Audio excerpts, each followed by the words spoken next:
Right.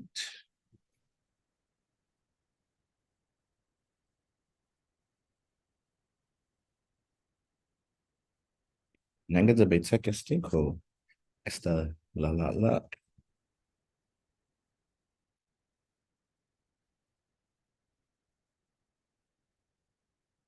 Right. Half a day. Half a day. Okay. The live stream is working now. I'm just gonna double check all the streams real fast to make sure they are up. Ungan and Biba. All right.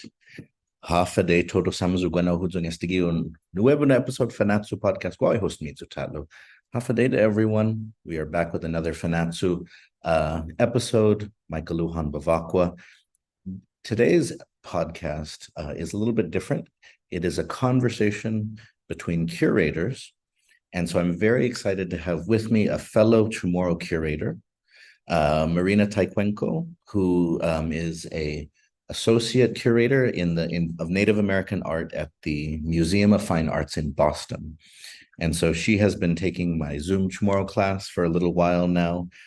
And we've also been part of a loose network of, Chamorros, people connected to Guam who are interested in, building up more support, creating more opportunities for those of us who work in this field. And so I asked her to please, join for a Fanatsu episode to share the wonderful work that she's done, but also just to talk about why we might need more Chamorros to go into museum studies, why it might be a good thing. It's always kind of doctors, nurses, go into the military, sign up and serve in a museum or a gallery. We need people to do that too. And so Sidus Masi Marina for being the guest today. And so as we're starting this conversation, I wanted to just ask you, so can you share with us sort of your background as a Chamorro? So did you grow up in the Marianas? Did you grow up in the diaspora? Sort of put for what is your family? What is your family name? What village do you represent, if any? Put for what? Yeah, half a day. Half a day, everyone on the live stream. So I'm so happy to be here today. And I was born on Guam. So my family's from Malesu. I think we said my auntie told me family in Charo, so I'm going to believe that. And I was born and raised in Malesu until I was 9, and then we moved to Northern Virginia. So it's funny, the question of diaspora, because I think I'm part of it now, but I'm also English and Swedish on my mom's side. And so I kind of grew up with my Chamorro family on Guam from when I was born until I was 9. And then I really grew up more with my mom's side in the States in Northern Virginia, which is how I got to go to lots of free museums. And, that's because what else are you going to do if you have, 2 kids and I had cousins? Like, my family didn't want to spend money. So what are you going to do? You're going to take them all to the Smithsonian, which is really lucky, and it's nice to be there. But yeah, I think, I think that being tied to Guam is really about, for me, it's about when I was living there and like those memories. And then kind of now still connecting with my family. But yeah, the idea of diaspora, I think, because I went from a place, I went from Guam to a place where I didn't have a lot of Chamorro people around me. I think that the idea of being in the diaspora is something that I've kind of come to more. It was like I was Chamorro in Guam, and then I came to the States and I was like more white. And then now I get to be everything. Oh no, I hear you. That diaspora is such an interesting thing, and because Chamorros go back and forth so much compared to a lot of other ethnic groups, where being in the diaspora is more permanent for various reasons. But because of that, it's always interesting. People, when I was in grad school, people told me, "Oh, you're from the diaspora," and I'm like, "Are you just saying that because I don't have a Chamorro accent?" But I did grow up on Guam. We just didn't speak Chamorro in the house. And so at that time, it was kind of like even if you were on Guam, I remember some other Chamorro scholars and grad students saying, "Oh, you're from the diaspora," and I'd be like, "No, I've actually lived on Guam more than you have, but I just don't have an accent, or we're not Catholic in my Chamorro family." So all of these things that people think of as markers of identity. And so, but thank you for sharing that, because that experience of going from the islands to the United States and then having your identity shift in interesting ways, because of the different context of how people see each other. It's it's interesting. Thank you for sharing that. And so again, now do you Tyqueingco from Malesso, did you want to share any particular memories of growing up in Malesso, or the island when you were young? Just wanted to give you a chance, especially because village identity is so important for some people. People say that Zotnya rules, for example, but I think there's some other villages that could take the crown, challenge it for the crown. And so, any Malesso pride that you'd like to share? I mean, I think like every kid who grew up on Guam, tomorrow or not, I remember riding a caribou and having like pictures of me on it. And then, of course, I think like what it's so funny now, but every like birthday party had all of my cousins. So my family, I think this is really common too. Like when I thought about family when I was younger and still now, it's not just my immediate family. I think it's a very Chamorro thing. It's like my dad's, all of his siblings, all of their kids, and then all of the cousins. And yeah, I think that was really probably the best memories, experiences I have is just being with this big extended family.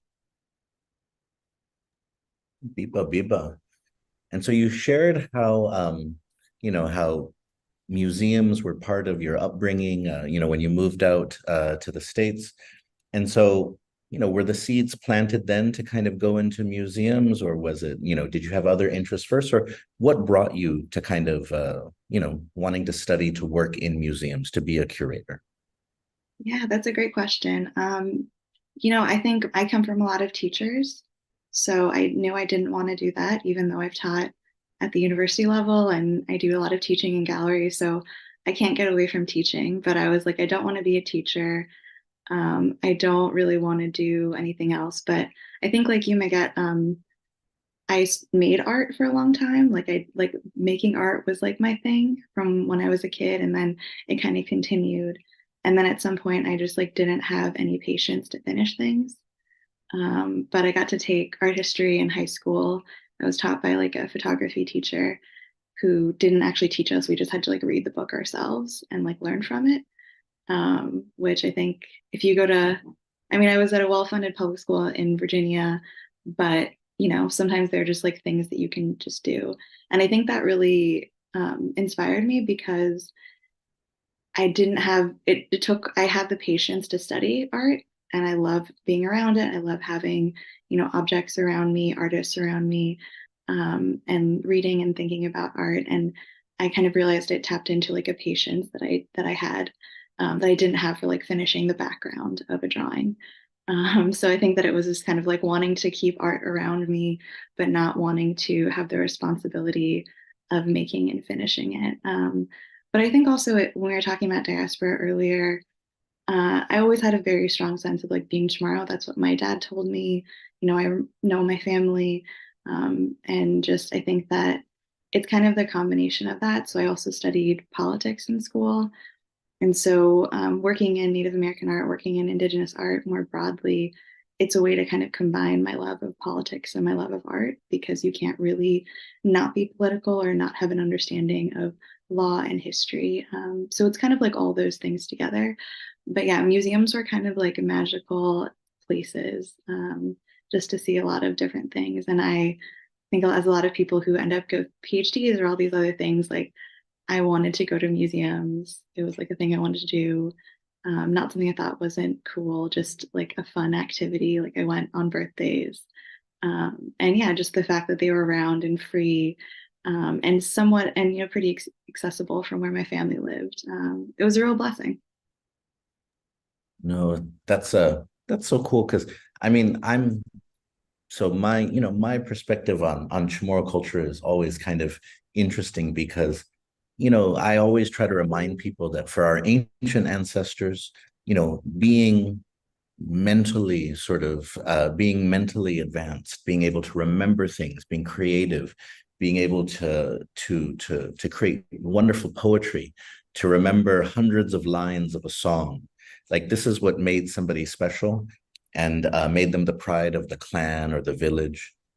And then nowadays, though, Chamorros, as a lot of indigenous people, you get into this mode where, it's like the physicality or the kickback, that's the culture, that kicking back, relaxing, not taking things seriously.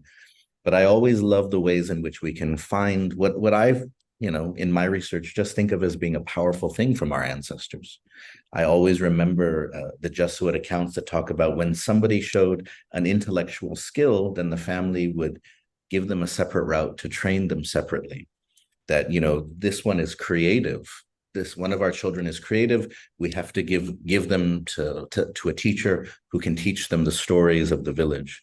This child here in our clan is creative with song. We have to get them trained by somebody in our family so that they can represent the family at parties and throw verses back and forth with somebody else. And so I'm always of that mind because, at least when I was growing up, the things that Chamorros did were join the military, or work for the government. And working for the government is good and all, for sure. And joining the military is a way to support. But if you had said you were going to go into art, or if you said that you were going to go into a museum, then a lot of families would be like, no, you're going to starve, or that's not a real job, or something like that.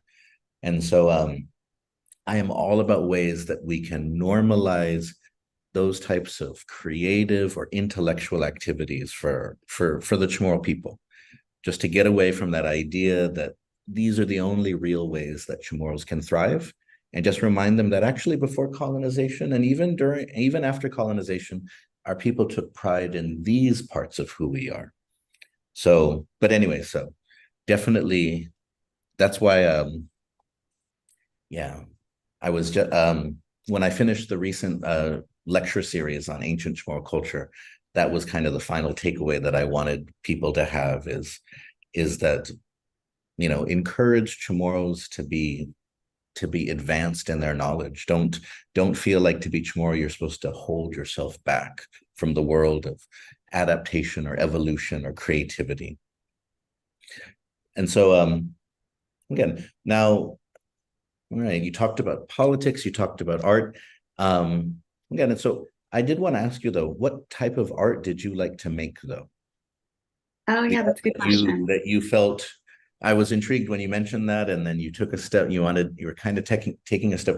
What was your preferred media for art? So I really liked oil pastels, and I did a lot of realistic drawing because I like to just like kind of faithfully represent things. And I also liked messiness, but not too much messiness. So I feel like the oil pastel, which I know is like when you learn about art history, it's kind of it's often like a way of like drawing or planning. It's not really like historically in Western art, it wasn't always like a finished media. It was kind of like your way of like quickly producing something or having an idea of what something would come to next. But yeah, I did a lot of different painting. I mean, it was kind of like pretty Western art history classes, but I do remember taking like Chamorro culture classes on Guam and being able to like do some with like weaving things and stuff like that, like with the leaves. But yeah, just like realistic drawing. And so my thing was that I would like make a really beautiful, realistic looking figure or still life or something. And then the back of it would just be like colors. Because at that point I was like done. And I actually recently talked to an intern who was interning for my department, and she was saying the same thing. Just that I think it's maybe something that it's funny because I've written a dissertation. It was like 300 pages, and I was somehow able to finish that. But like past 17, I just like couldn't finish the background of a picture. Oh no, I definitely understand that feeling of because that's when I was painting very actively, I had the same issue. You work on the figure in the foreground so much, and then once you get to the background, it's just like, I don't care. I don't want to deal with this. And now I struggle with that with my oldest child, Sumahi, who loves the figure but hates the background. And I'm like, is it a genetic thing in the family that we just don't want to do the background? But so how long have you been in your position, or how long have you been at the Museum of Fine Arts in Boston? And because Yeah, I see that, of course, you're the first Chamorro to be a curator there. And so how long have you been there? yeah, so like many people, I have the nebulous honor of having started at the museum during COVID. So I actually started in the contemporary department because my dissertation was about global indigenous contemporary art. So a lot of it's always grounded in history and historical research. But I started off as a curatorial assistant. So that's basically an entry level, more like an entry level position where you're supporting other people's collecting and acquiring. And then this inaugural position, I started in September 2021. So I had about a year and a half of the other role.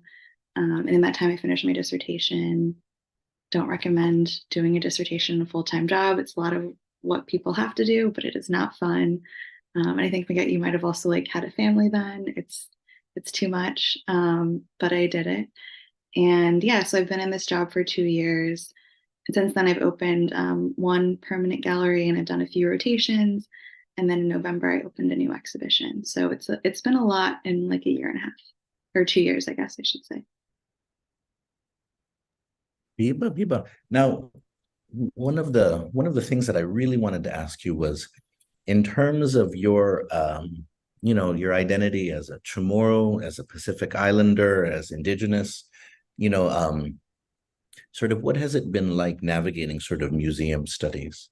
Because I've only been to a few sort of events or conferences in museum studies in the United States, and I found it to be interesting, and from my own perspective, like I found like I went to the, what is it, the AAAM one year. Well, Yes, yes, yeah, we weren't able yeah, that's right. We weren't able to connect at that time. I did go to your institution though. great. I loved it. There was a Turner exhibit up. It was so beautiful. Um, and so, but my experience there was so interesting because I found that there was, I guess it could be any field. There was some parts of this massive conference which were kind of reckoning with things I was familiar with. And then there were some parts like in terms of as indigenous people dealing with decolonization, justice. And then there was other parts that were completely oblivious to those things. And it seemed like people were trying to bring them closer together with some mixed success, but I wanted to know for you, because for me, I've always worked around exhibits, kind of writing and researching for exhibits, but being like a curator and working at a museum is something I've only been doing for the past 2.5 years. And so as a field, this is new to me. And then my place in it is over here in the Pacific. And so, but for you though, as somebody who kind of jumped into sort of it as a study, like sort of academically, and then moving ahead in it as a career, what has your experience been like as somebody who's Chamorro, from a small island far away? Do you find like what some other Chamorros feel, that they have to kind of, that they're invisible in their disciplines, or that you have to kind of prove that you exist or that you matter? What has your experience been like as a Chamorro Indigenous or Pacific Islander curator? Yeah, that's such a good question. I mean, I think my identity is part of my name. It's like part of everything that I bring into a space, into a room. So I also find a lot of responsibility in it because not only am I Indigenous, but I care for Indigenous collections. So I think that, I guess I'll say just that I see my role as a bit different than others at the museum because community is so a part of what I come from and also what I think is expected of me to care for this collection and to relate to our Native communities. So I feel an added responsibility to do relationship building and a lot of community outreach that I think is a bit different. But that's not really answering your question because it's about the museum field. So I guess I'll say that I think what I recommend to people and the museum, interestingly enough, so we've been collecting Native American art since 1876. It was founded in 1870. So there's this kind of long, not very large for the institution, but maybe large for other places, like 1,000 objects that have kind of had like various caretakers as something under their care, but not like a sole person. So I think there's a lot of responsibility as well that comes with being an inaugural position. And I know that the Guam Museum has really changed and developed in your time there. So I'm sure that we could talk about that a lot too. But I would say that it's, museums struggle from a lot of the same things that universities struggle with, right? There's questions and problems with representation, with, who's in the room, and also like how you understand yourself and others. But I've always found a lot of community. I'm also like a mixed person. And I think that it's important to kind of find your community in any space that you're in. So I have really good friends at work that I can like be my whole self with. I also am someone who's, I don't think of myself as necessarily like an activist. But of course, the way that I do my work is rooted in really wanting to be more honest with history and present Indigenous perspectives, not as second, but as central. And so all of that really kind of informs my work. And I would just say that, it's the museum field is changing and it wants to change. But it's really rooted in a lot of privilege, some of which I have as like a light-skinned person, but a lot of which I don't, in terms of like my family background, the education level of, other people in my family. And it's a real, I think, divide, even more so than in universities, where, there's, I would say, like more than anything, understanding why my work is important if you have come from generational wealth and you do something that has been long accepted as really important art historically. That can really be a big divide. So I think there's a divide over background, a divide over ideas. But I think what's exciting, and especially being in a place like New England, is that an institution like the MFA is that there's a desire for change, and a desire for people to really learn more and change the field, and not just kind of like on paper. So, in the museum, since I've been there, my role was created and filled, and I actually manage a Native American Graves and Repatriation Fellow, whose full-time job it is to just like look at our collection from that perspective and make sure we're in compliance. And that's also been something hugely important because curatorial work and NAGPRA work, they're intertwined. I wrote about NAGPRA in my dissertation, but they're different kinds of trainings, right? If you think about someone who's really meant to look through collections and look through government databases and someone who's building exhibitions, like it's actually quite different skill sets. So I'm really proud of my institution for bringing this person on, and they're wonderful. And yeah, so I think it's changing. I see a lot of positives, but I also, just always worry because every day I see a new posting for a Native American specialist or an Indigenous curator or Indigenous collections curator. So I also kind of worry like if this is a moment and it will pass, but I'm here and my job is permanent. So can't hurt me easily if it does pass. Sidus Masi for sharing all of that. And that's true. I wonder about that too, because I find it as well that even in terms of repatriation of artifacts, of remains, it does seem like there has been a shift. So even you may have heard, for example, that the Bishop Museum, which had a massive collection from the Marianas, more than 10,000 items, that it was, that for decades there was no conversation around those items. And in fact, when people from Guam would go to the bishop and ask, like, they would just get said, no one, you can't see the collection, no, or because, for example, a while ago there was a pictograph that Hans Hornbostel had carved out of a cave wall in Talafofo on Guam in the 1920s. And then it had ended up in the Bishop Museum along with so many other things. And it used to be on display in the Bishop until somebody from Guam asked, who worked in historic preservation on Guam, asked, hey, how did you get this? This is straight out of the wall. And then soon after that, it was taken out. And then if you asked, where is it? People said, oh, we can't find it, or we don't know what you're talking about. And so it was like, and it was difficult for the longest time, which was strange to me after hearing so many of those stories of attempts to have a conversation about this. But then when I started here as the curator, we went to the Bishop Museum, and it was like a completely different conversation. The Bishop Museum was already like, we're trying to make sense of the Hornbostel collection and possibly return it someday, you know, that once we figure out everything that we have, because it's such a large part of their ethnological collection. And so, but I worry too, if it is just like a moment, like you said, that it's going to be trendy or fashionable to give things back, and to get the credit, you know, to get the to get the likes for giving something back to the people it belongs to. But then it'll pass. But I mean, I'm enjoying it though. I've been able to get a few things back. And you're so right that, you know, if you're, you know, some of that work is so specialized and it takes people doing it full time. But I've been amazed at how some institutions which stonewalled for years, like I would just send an email and I would say, hey, you know, you have this, can we have it back? And then sometimes they just say, yeah, sure.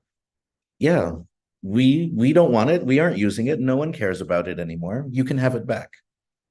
And so, but yes, so when you mentioned that, I was thinking, and then you said it might pass, and I'm like, oh, I hope it doesn't pass because I'm enjoying it. I'm enjoying not having to fight for 20 years to get something back. Um, but anyways, we've got some questions that people are sending in, and so I did want to ask. Angie Guerrero is asking, is can you share what part of your dad's influence, as you know, as a Chamorro, sticks the most with you? Yeah, that's my auntie. That's his Oh, sister. okay. Yeah, I mean, I think that just um, I was really supported in being creative. So I was allowed to be creative and just draw and be a little nerd, which is nice. Biba, I am all about Chamauli nerds. I am all about us Chamauli nerds rising up. But Sidus Masi, Angie, for your question. Now, I wanted to, you have shared with me a few of the things that you've been working on in Boston. And I wanted to, because I think you know, what I liked looking at the things that you were sharing is just a reminder that museums, oftentimes in people's minds, and including people who have never even been to those types of museums regularly, they think about museums as being defined by the oldest or the most expensive things. They are these kind of incredibly elite places, right? In which, and sometimes therefore they think that a museum is only supposed to show the the most famous things, the finest things, the most expensive things, you know, the rarest things. And then and for me, at least here at the Museum of Guam, I love trying to get people out of that. You know, somebody this morning dropped off a tool that her father had made, and you know, she asked, is this important, what the museum wanted? And you know, and I was like, you know, your father was an important person. I remember your father, you know. You know, and the fact that your father was so well known in the community, you know, the fact that your father was a survivor of one of the massacres in World War II, like, no. It's not just the item itself, it's also the stories that you and your family bring that we can also share with the item as well. That's what makes it valuable. And so you know, I wanted to share, you have a you shared a number of pieces with me: Garden for Boston, Tiningo Serena, and Marking Resilience, for things that you have worked on or are working on. And so, which one would you like to talk about first? I think maybe Garden for Boston. I also just want to clarify, at least for the Native American and Native Hawaiian Kanaka Maoli objects, NAGPRA is a law from 1990, so I don't think that the repatriation of those is going away. And I think that what I was saying is more that the kind of trend in curatorial is what I'm worried about more. I think once you are more open to repatriation, then you become irresponsible if you kind of step away from those obligations. But also in the original law, NAGPRA didn't apply to Chamorro cultural belongings, which is a huge problem. And I guess now that we're in this space, it's important to kind of point that out in case anyone who works for the National Park Service is listening. So Garden for Boston was actually one of the first projects I did. It was before I was in this role when I was in contemporary. And if you can kind of maybe like scroll through or like go down, what was really, if you want to look to the images one, the image garden. So in 2021, I had been at the museum for about a year, a little over a year, and another department that I'm in now, Art of the Americas, they had brought in some artists, Elizabeth James Perry, who's an Equina artist, which is a tribe from Noepe or Martha's Vineyard, and then an African American artist, Equa Holmes, to talk about this sculpture that we have. So if you go to the top right, far right, this is by Cyrus Dolan. It's called Appeal to the Great Spirit. I have to tell a lot of our Native and Indigenous visitors that this is going to greet them outside the museum and kind of warn them about it. It's a mishmash of different Native peoples, but the Mormon long Massachusetts art professor who made it was like really supportive of Native people. So it's like super complicated as an object because he made it as a kind of like vanishing Indian trope, but he also like in his day and in his life was very supportive of Indigenous communities and their rights. So it's very, and it was actually at the museum for a long time before it was part of it. But basically, Elizabeth James Perry, who's a wonderful Equina artist, wanted to turn it into something that represented Native people of her region much better. And so what she made is a Three Sisters garden. So corn, beans, and squash, the Three Sisters that are really important to foodways of a lot of peoples in North America. And in this region, as in others, planting was actually done in mounds. So what you're seeing here is the mound. It's shaped like a horseshoe crab because Noepe is a coastal place. They actually use fish as fertilizer. So there's a lot of tie between growing and the sea. And this project was incredibly important to me because it was a really kind of anti-monumental project. I grew up going to museums that were always free, which is like super lucky, I keep saying, because the museum I work at now is not. Unfortunately, we do have some free days. Indigenous Peoples Day is one of them. But this was an exhibit that was outside. Anyone could come see it at any time, and it changed over time. And then it died, and it was taken away. And there were some permanent changes. Like on the other side, we had to build a ramp so that the other garden was accessible. But yeah, I've actually written an article about this, co-written it with two of the curators that worked on the project with me, because I think it's just important to think about ways that we can address monuments. It was so hot in 2021. It's still in 2020. It continues to be.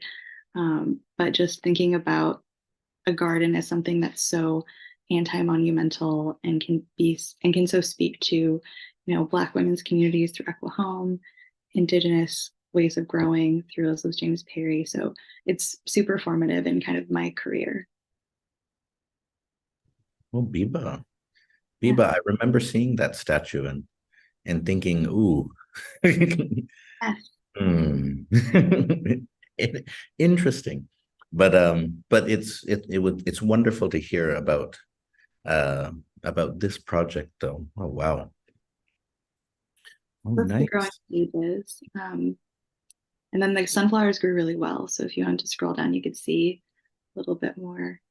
Yeah, they just grew super huge. They're beautiful 9 varieties actually. So in case you're wondering, corn, beans, and squash did not grow super well, but the sunflowers just exploded. Oh, beautiful. Oh.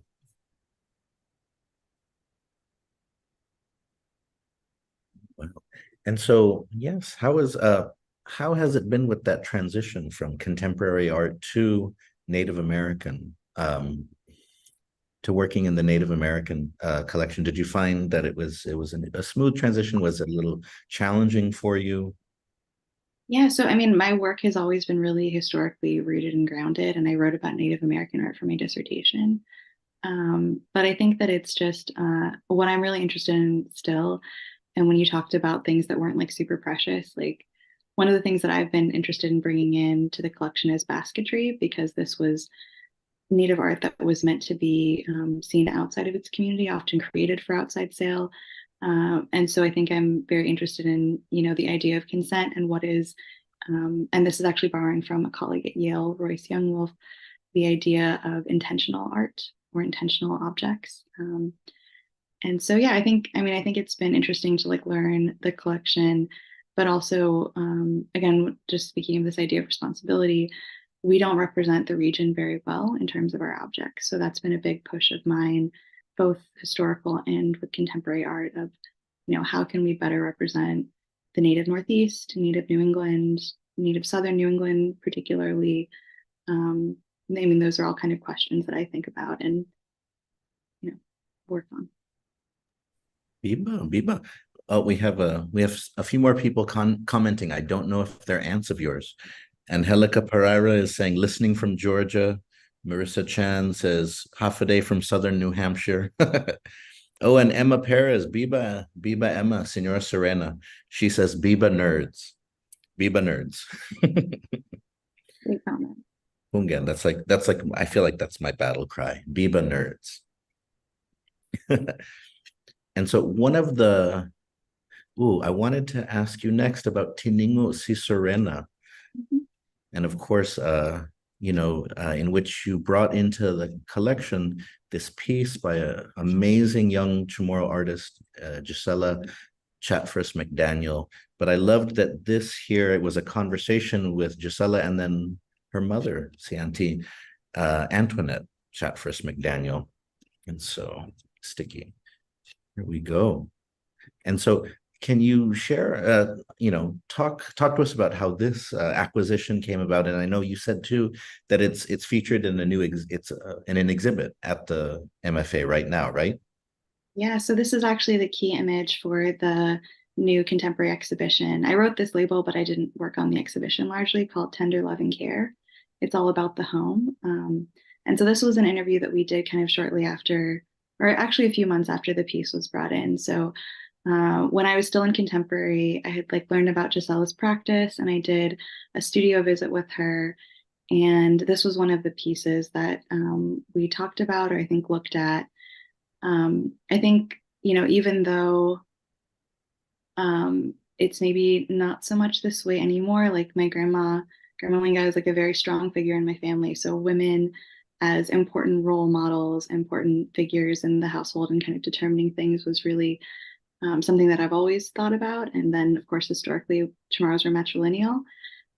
So the idea that this was her mother, Professor Antoinette, who I also know now, was really special and amazing to me. I loved that, speaking of diaspora, this is, the living room of their house in Ohio.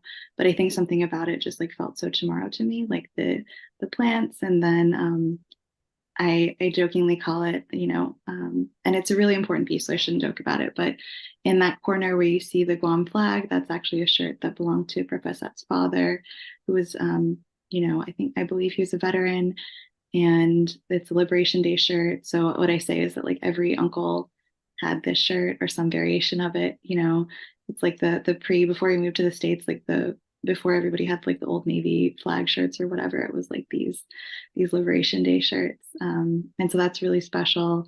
And then for the artist's mother, Gisela has a really socially minded practice. So she doesn't just paint people, she calls them subject participants. And it's really rooted in the idea of an interview. So I love the idea of interviewing your mother and, together creating a painting. So Gisela obviously does, all the paintings. This is, a realistic oil painting with some objects that are actually attached. So on the side, the cross and then some fabric. I think there's rosary in there too. And then also an earring up in the plants and she uses jewels and a lot of sparkles too. So there's this beautiful three-dimensionality to the painting. But at the core of it, Tingo si Serena, like this idea that there's wisdom and knowledge in disobedience, I think was really appealing to me, and also just a beautiful way to think about, someone who entered the academic field and was like working in with students and in sociology really early, like much earlier than I finished my PhD a few years ago. And so I just thought that this was such a beautiful love letter to her mother. And it's also funny, when it came into the building, I had a few coworkers, or a coworker who's Puerto Rican, who was like, "Oh, is she Boricua?" And so all these people are kind of putting different identities onto it, Professor. But I think that it's so important and amazing that this is like the kind of key work, because we do actually have a Pacific Arts Gallery. I don't think we haven't had a curator for a while. But there are so many amazing Chamorro, but also just Pacific artists working now. And it was really amazing to be able to bring this in actually right before I left the contemporary department. And it's also not, I think I should just say this too, like in some institutions, curatorial assistants get to do a lot, and others, they don't get to do as much. And I think it's really just a testament to the strength of the painting and the story that it was really easy to get it in, and Mhm. had a lot of support. Oh, Biba. Again, I'll put the link to this article into the live stream chat so that people, who want to check it out. But it's really nice to see that. And especially, as you were mentioning, sort of the Serena story is a legend that's kind of filled with so much potential in terms of its meaning, right? And at the first level, that idea that you're supposed to obey your parents, but then but then that idea that I love that disobedience, that it can be strategic and critical and powerful. And so one of the ways that I love to talk about that legend is just that, by disobeying, Serena gets to connect to the ocean the way her ancestors were connected to the ocean, in a way that her mom and her more recent relatives had been disconnected from the ocean. And so it is such a powerful sort of metaphor. Um, oh yeah, a wonderful piece, wonderful piece. And it also has a sound component. So there's a link to that in the piece as well, which is also part of Giselle's practice, is recording and kind of weaving together narratives. Mm, Biba. Now, for those of you watching, we've got more people commenting on where they're watching and listening from. And I think some of them are Tyqueingcos. I think Oh, nice. in Desmusia must be your relatives. But and so you said that you might have some questions for me.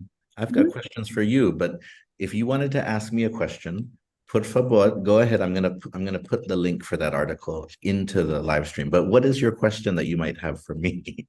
Yeah, I think that the way that you said, entering the museum world more recently, I'd love to kind of hear your impressions of it. And then I think I've, before I went back to grad school, I was able to work in really small institutions. And I wouldn't put the Guam Museum as like a super small institution, but I think it's so different. I work at a big museum. I've been doing install for the last 2 days. And I didn't hang anything on the wall, because there's like lots of people who do that when you work in a big museum. So I would just love to hear kind of your experience there. And then, the newer the institution, sometimes the scrappier you have to be. I kind of missed that. I had to be really scrappy when I was like 22 and working in galleries. But now there's lots of people who know how to do things and help me do them. Yeah, so I'd love to hear kind of your experiences of like what your process is like, and then also like just coming into the field, I think more recently. Oh, yes, I definitely feel like it's I've always loved museums. So when you were talking about sort of your experience growing up, I always loved, and I still love going to museums. Wherever I travel, I always make it a point to visit whatever museums are there, large or small.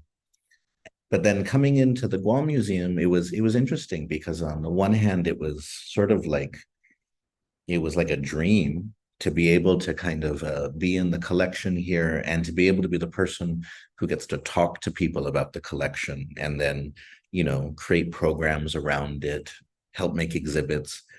But some of the challenges are that, if you look at the virtual background behind me, this is the Guam Museum when it was first started in the 1930s. And over the past 90 years, the Guam Museum has moved from different government agency to government agency.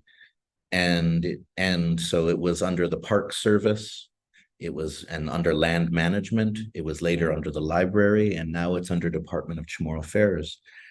And it's the Guam Museum started off as like a single room museum. And even as it expanded and grew, its kind of structure didn't expand and grow. So that's always been a challenge here. At least for me, is that when I came in, there was a lot of the things that a museum, the protocols, the things in place, the systems in place to keep an institution running. A lot of them either didn't exist or hadn't existed for a long time. And then trying to get those started up again takes a while, especially if you don't have a lot of staff and don't have a lot of resources. So, one thing for me, but one thing that we really need on Guam, though, is that we need people who want to work in museums. Because that's one of the things is, I had a summer intern, Carly Salazar, Marfalin Salazar, and she's doing museum studies at University of Michigan right now as an undergrad. And it was really nice to be working with a young Chamorro who really wants to work in museums. And so that's why for me, that's really what is needed here is more people who want to get their hands. I mean, the metaphor is get your hands dirty, but I guess you want them clean, ideally in a museum. And so, but just to get their hands into the stuff that needs to be done. Because when you look at the Guam Museum as it is today, it's a beautiful facility. It's the largest museum in this part of the world, in the Western Pacific, for sure. We have a collection of in excess of 250,000 items. And we only have one curator and no collection staff at all. And so, but it's part of it is just that as the museum grew, its obligations grew, its collection grew, but then there wasn't changes made to like, okay, well, the staffing pattern needs to be updated. You need these positions, and as it gets bigger and bigger, those things get harder and harder to do. So then sometimes people just say, well, let's just not deal with it then. So for me, it's a big task, and I find the ways that I can make progress, while always trying to kind of move ahead. But I do find so much joy in it, though. Like I love the fact that just about every week, a random person mails me something that they want to make it back to Guam. And oftentimes they're not Chamorro. They say, there was a woman who's in her 80s now. Actually, she's in her 90s now. And she said, that she was on Guam in 1946, and her father, who was in the military, got these 2 shell purses made for her and her sister. And she wants them to get back to Guam, before she passes. And I did not know who this woman was, but she got, the information online and she just mailed them to me. And so being the caretaker for stuff, though, makes it, really makes it worth it, despite the challenges. And I love to collect anything related to Guam. So it's perfect. It's perfect for me to be here because whenever people, whenever somebody posts something and says, oh, check this out, I'm like, hey, you want to donate that to the museum? Or you want to at least let us scan it? Or you want us to, we'll take it. So, but yeah, I mean, what I look for in the future, though, is just more, because the Guam Museum, we are much larger than any other museum or gallery or similar institution in the Western Pacific. but we need to be sort of we need to act as like a hub or a source of networking to other institutions. And so that's one of my longer term goals, is just to help other institutions in Micronesia, for example, who, are kind of at a stage where the Guam Museum was at a few decades ago. Maybe just like one staff, a smaller collection, but looking for ways to kind of grow and move ahead. So that's, anyways, dispensative. I can talk a lot about this, but but but yes, so that's kind of where the Guam Museum is at right now and where I'm at. Maybe this is more of a comment for offline, but I think that we've engaged with the Art Bridges program, which is actually funded by Walmart. But one of the things they do is that they have a bigger museum work with smaller museums. Mm. So that might actually be something, and I don't know if it has to be contiguous US, but it is US based. But it might actually, there might be some opportunities there. Just saying. I know that you also wanted to talk about working in museums, like for the next generation. And I loved hearing about your intern. I've taken two, and they've been so wonderful. One wants to go into conservation. The other one's actually at a master's program for art history. But I also just want to say, for anyone listening who's younger, there's lots of jobs in museums, and they don't all require you to get a PhD. You don't have to be a nerd. You can be, and it's a benefit. But you can also work in collections management. So if you're, someone who really likes cataloging, or really likes, maybe you're really good at, keeping track of all of the dates or images or photos for your friends or your family, that's something that you could go into. And actually, depending on the size of the institution, we have a lot of, I want to say, like, skilled manual laborers to work in carpentry, to work in lighting, and depending on the institution. And I guess Boston's like a pretty big union city, so those departments could be more diversified than they are. So there's lots of skills that you could have and put towards museums. Mm. No, Sidus Masi. Thank you for reinforcing that simple fact that you don't have to be a big, well, I think museums are better with big nerds, but I guess you're right that you don't have to be a big nerd. TW and Dunkuluna nerd, how you don't have to be a huge one, but yeah, just sort of that reminder that there are so many people who make museums possible. And so, but that was such a good point though that you made, that like if you're the person who keeps track of things in your family, that is a very much needed skill in terms of, I mean, even I would love to have a clerk or a registrar who's just good at reading cursive or the way people wrote things a long time ago.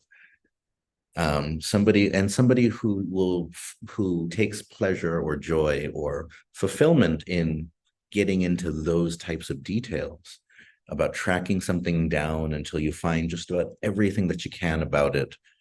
And so, but yeah, I mean, museums need creative people, they need detail-oriented people, they need, people who love educating, talking to people, sharing stories. And so, yeah, thank you for reminding us about that a museum, even small museums, are made up of lots of people, even if they're volunteers or support from the community. And so, hold on, I'm just checking more. A few more comments have come in. But this definitely reminds me that we definitely should talk to Jesse Bennett about having another museum, Chamorro curators meeting. We should try to make it. I'm trying to think of the right acronym for that. Chamorro curators.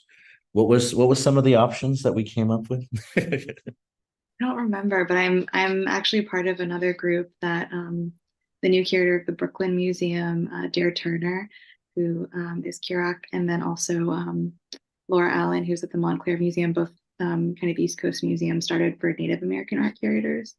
They do monthly meetings. I don't know if we necessarily, we're all pretty busy, all of us tomorrows, but I think, a few times a year meetings, and they're really wonderful spaces where you can talk about things like repatriation, or you know, museum gift shops, or just how you're planning an exhibition, how you write labels. And I think, like I was saying, you need to find your people at a museum or in the museum field.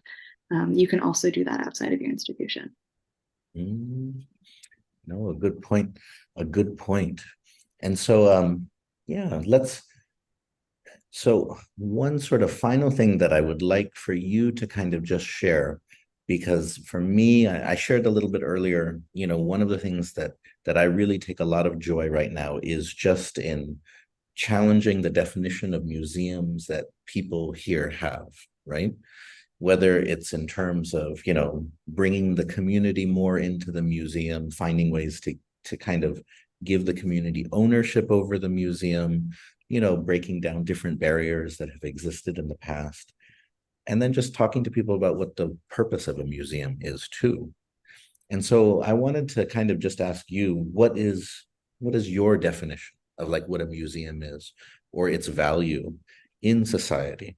Because I know that museums around the world during the pandemic were kind of shocked in different ways when sort of the the game was changed.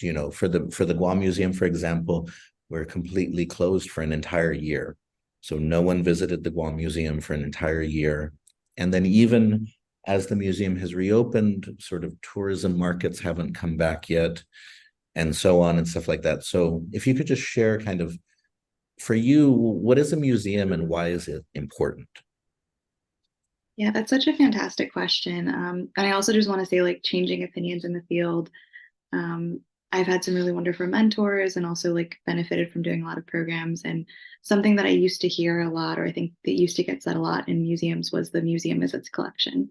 So if you have a big fancy collection, you're a big fancy museum.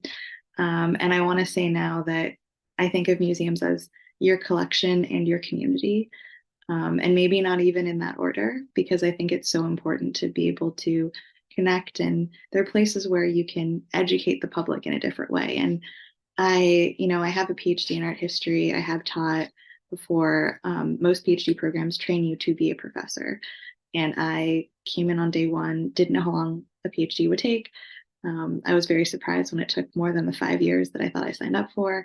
But also, I went in saying, I don't want to be a professor. I don't want to teach at the university level. I don't want to like make more PhDs. I have friends and people I really respect who do that, but I didn't want to do that because museums are also a place where the idea is that anyone can come in and learn and anyone can come in and benefit. And so when you have a bunch of academic training, it's actually pretty easy to write like a super high level paper or text or just anything chapter.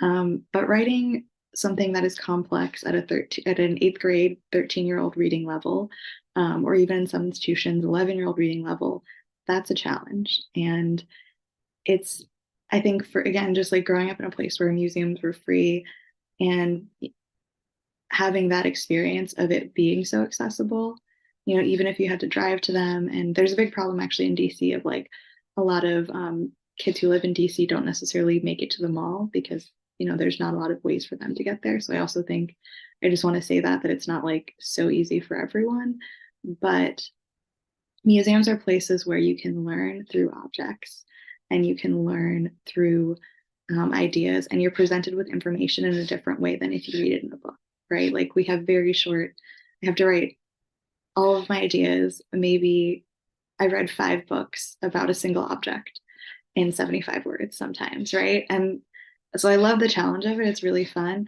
But also what that means is like you need to be able to distill your ideas so into such a small amount of words and knowledge. And then someone can walk away from that. And so when you think about like what is a museum, I also think about like what I want people to do. So any gallery that I work on, I want people to learn and feel comfortable and walk away, maybe with a new idea or something that they hadn't thought of before, or a question, right? Like I don't know everything. Not every project I do is super definitive because there's a lot of things we're still trying to figure out.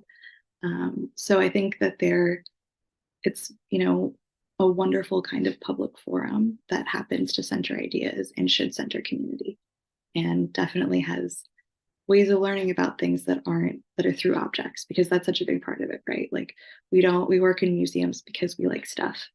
Not like all the stuff or all the fancy stuff, but there's not a day where I'm not in a gallery or I'm not around objects, and that's such a privilege and an honor.